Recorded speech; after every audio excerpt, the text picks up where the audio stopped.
The common misconception that people have is that there's a work-life balance. You'll always have people out there that will doubt you. You're going to struggle with procrastination no matter what level you're at. Don't compare yourself. Don't listen to anybody's opinion. Welcome to the first ever episode of AAR'S Honest Corner, your international self-improvement podcast. I'm your host, Anish, AAR, and today we're going to be talking to a man named Derek Illich, a highly successful business owner and entrepreneur who's going to teach you how to get ahead in life with your goals. Kind of like he taught me how to get ahead with my goals, because like you, I'm trying to learn, and I want to take you along my journey of learning. Now without further ado, let's get right into it.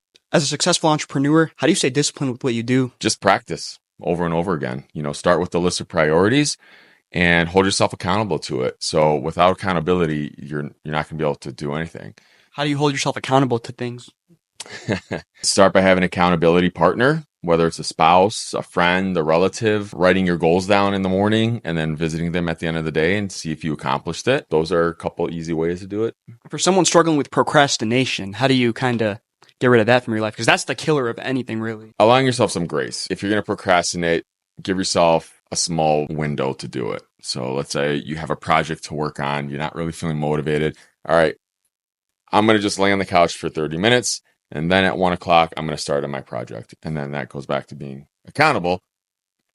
Make sure you do it at 1 o'clock. When you're taking your rest, how do you not get too comfortable? Because that's really where people lose it. Yeah, it could be as simple as setting an alarm on your phone. And when that alarm goes off, you're done. It's time to turn the switch. Having somebody remind you or call you out, going back to that accountability partner thing. Those are a couple different ways. So as a successful now entrepreneur, did you struggle with laziness at the beginning of your career? No, I did not, honestly. When I first started, there was a lot of motivation to get the business up and running because I had a lot at stake. So I had a small family that was growing. I had a house. I had bills. So I had a lot of responsibility. So failure was not an option for me. What happens is when people become successful, that's when they become comfortable and complacent. And that's where you really want to make sure that you're still in that same mindset that you had when you first opened up the business. Because it's really easy to get comfortable and just kind of get lazy. At the beginning of your career, as a now successful entrepreneur, did you have people who didn't see the same vision as you, who didn't really believe in you, that kind of thing? Not really. I was really grateful to have a lot of support. There was people who didn't understand what I did. But as far as support goes, no, I think I was fortunate enough to have a good circle around me. A lot of people aren't that fortunate. They have especially some people like me too, up and coming entrepreneurs. A lot of your peers are kind of just hating on you. They say you're not going to make it. How do you really not let stuff like that get to you? You need to find a new group of people because they're just going to bring you down to their level. You'll always have people out there that will doubt you, and it's really easy to get sucked into it. But that's why don't compare yourself. Don't listen to anybody's opinion. Do what you feel is right. Follow your gut. As long as your gut is telling you to do something, that's going to give you 99% of what you need to hear. Procrastination. Do you struggle with that now as a successful entrepreneur? You're going to struggle with procrastination no matter what level you're at. We are genetically wired to find comfort for survival. It's always going to be there as a challenge. I'm more aware of it now than I was when I was younger, and I know how to control it a little bit better, but it always rears its head every now and then. Would you say you should focus on your love life and your business at the same time, or get so good at what you're doing that it kind of naturally comes to you? It depends on what your priorities are. If you want to launch a business and be successful at that business, then that should be your focus. The common misconception that people have is that there's a work-life balance. There's no such thing. There's not. There's not? No. And I'll tell you why.